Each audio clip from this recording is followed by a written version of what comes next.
Moment, brought to you by the Gloria and Roger Jones Children's Center for Science and Technology. I have the one and only Mr. Ralf, the Director of Edutainment. And remember, that's education and entertainment combined together. And it is his word, and it is wowtastic. Mr. Ralf, good morning. Good morning. Happy Sunday. Happy Sunday. Happy Sunday. Yeah. Well, you know, I always am intrigued as to what you're going to bring here. I don't know what it is, but it just does something to me. Like, oh my gosh, can't wait. Well, hopefully everybody at home is doing the same thing as they're getting their morning coffee and they're, eating their breakfast and they're looking at us and they're saying, okay, what do we got? But I always reference the fact that you have some wonderful people on that come on before us. So it's hard to follow sometimes with all of the wonderful information. And then here I come and I'm screwing around and I'm doing what I normally do. So hopefully everybody watches. Fun. Right. They get a lot of education and a little bit of fun, right? Or vice versa. Right? I love it. Either way, Mr. Ralf, I love it. Yeah. Either way. So I see a tennis ball in your hand.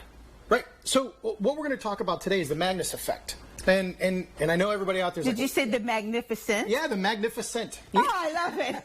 The Magnus effect. I don't know what that is. I wanted to reference this because it's baseball season, right? I wanted to try to get in a really quick, segment on, baseball because it's getting to be that time of year and the playoff teams are doing what they're doing. I love baseball. So, but I'm going to reference tennis and golf as well. So, that is not a tennis. No, that is not a baseball to be asked. This is a tennis ball. A tennis ball. Okay. So what we're going to do first, so we're going to do a little experiment. So I'm going to take this board and I'm going to hold it at an angle and I'm going to say to you, what do you think is going to happen when I roll this ball down the board?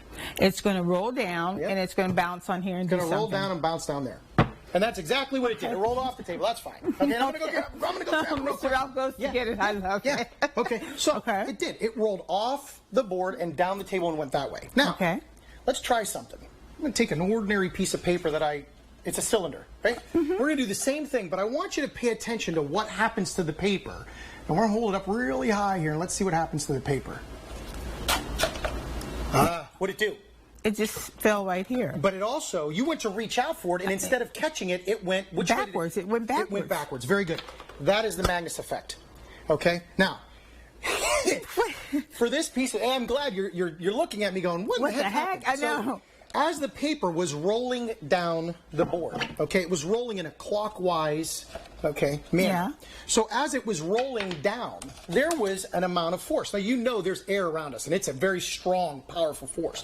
Well, that force of air was moving, as this paper was moving in a circular manner, a clockwise manner, there was a force pushing down on the perpendicular axis on this paper, which caused it to move this way. Backwards. Right. Now, if it was moving in the opposite direction, if the paper was going counterclockwise, the pressure would be moving up, the paper would go the opposite direction. Okay. Now, why does that apply to baseball? Okay, so think sports for a second. Tennis players, when they hit a tennis ball, right? You hit a ball, and sometimes if you hit it in this manner, the ball moves this way. And if you hit it the opposite way, the ball moves in a different direction because of the spin rate on a ball. Right? The more spin you put on. Now, if we can get the camera real quick, I'll show a visual here.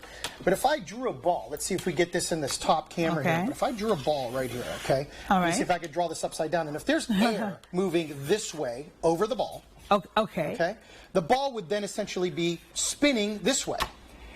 Okay, does that make any sense to everybody? Yes. Okay. Now, there's also movement of air moving this way, which causes an amount of friction on the ball at this point right here. So if the ball's trying to spin in this manner, because of the airflow, this amount of friction will cause it to butt against itself, right? So the ball's going to move in a different direction. It's sort of hard to understand, but let's go this route. I was like, Yeah. I'm normally of normal intelligence, but that kind of confused me, so let's try to get... is he quick? Golfers hit something called a draw or a fade, When they hit the ball on one side, whether it's the left or right, whether you're left-handed or right-handed, and I'm sure golfers out there will reference this, A draw is going to bring the ball to if you hit the ball on the left side, it's going to put a spin rate on this, which is going to cause the ball to move in a different direction because of that spin rate. If you hit the ball on the opposite side and it spins this way, it's going to curve or hook or slice or draw or whatever you are, left-handed or right-handed, okay? So referencing back to baseball players, when pitchers throw a curveball, okay, they throw the ball like this, right, and it spins and it spins and it spins. So there's an amount of air going this way, and there's an amount of air pushing up like this, which will draw the ball down. A slider moves in the different direction. The pitcher puts an amount of force on the ball to push it this way, so the ball spins the opposite direction and moves this way. That is the Magnus effect. Okay. Do baseball play? If I went to David Justice right now and said, David, what is the Magnus effect? I bet you he wouldn't know. Well, they probably won't reference it as the Magnus effect, but they talk about spin rate. And if you followed baseball this season, there was a big to-do about sticky tack, where pitchers were trying to get more spin on a ball to get it to curve and react a lot more fluently and try and strike out batters. So they were sort of cheating a little bit, right? Okay. So here's a really cool little demonstration that you can do at home just by using some rubber bands. Okay. I've got a couple of cups here and some tape. Okay. All right. Now all you need to do is take an amount of tape. We're going to take two cups. I got two little plastic cups right here, and I've got two set up for us as well as here. Okay. Little plastic cups, and I've taped in the middle. Now these don't have to be perfect. You really don't have to be perfect with this, but I'm going to run a run of tape right around the middle of this. Okay. Pretty simple, right? Yes. It's going to look like that. Okay. So you're going to get something, and you can use different materials here. I've got Dixie cups. I've got these, transparent or translucent plastic cups. Okay. And then what I did with the rubber bands is I sort of tied them together. You see how I tied them together? Oh, that's why this one has a knot in it? Yeah, you just lace them together and you tie them together, and you want something that has a little bit of elasticity to it, okay? Now, the neat thing about this is, whichever way the cup moves, okay, is going to be an effect on the viewer. Okay, so I'm going to try and aim at that camera now, depending upon how I wrap this. Let's see if we can get this to move. All right, I'm going to wrap it around my cup. Mr. Ralph. Yeah, watch this. Now, we're going to go right at the camera. We're looking right at the camera. Watch what happens with this cup. Okay, now that one went straight down. Let me see if I can get another one here. Okay. All right, let's wrap this up, right? All right, let's see if we can get one. It stayed right here. It stayed right here. You want this bigger one? No, I want this one right here, Miss Madonna. We're going to do this one. We're going to get it.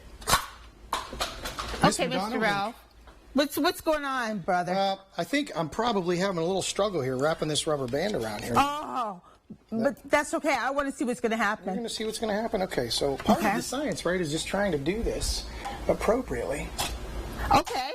Did you see it fly out there? Yes, it did. So what happens is, because I'm putting, some elasticity on my rubber band here and I'm pulling back, it's launching the cup, okay? Right? Yeah, right? It's launching the cup out of the camera here. We're going to do this one more time. We're going to get this. And what's happening is the air current, because the cup is moving in a counterclockwise manner, it's causing the cup to move up. And that's what I'm trying to do. But there's no air in here, Mr. Ralph. Oh, there's air all around. There is. There's air all around us, Miss Madonna. Right. And then we're going to use it. We're going to try and get this stuff right up. All right. Let me see. Come on now. You always put 1 minute. Okay. As we hear 1 minute, we're going to try and get this done. As long as you don't hear 17 seconds. Yeah. Well, you know what? Well, Mr. Ralph, that's okay. You're positive. The other one did go. I did. It did go. But you know what? I'm wrapping it a little too tight here. There. Oh, it flew. I saw it. And that's positive. A positive attitude can make anything happen for anyone. See you next week. That was so cool.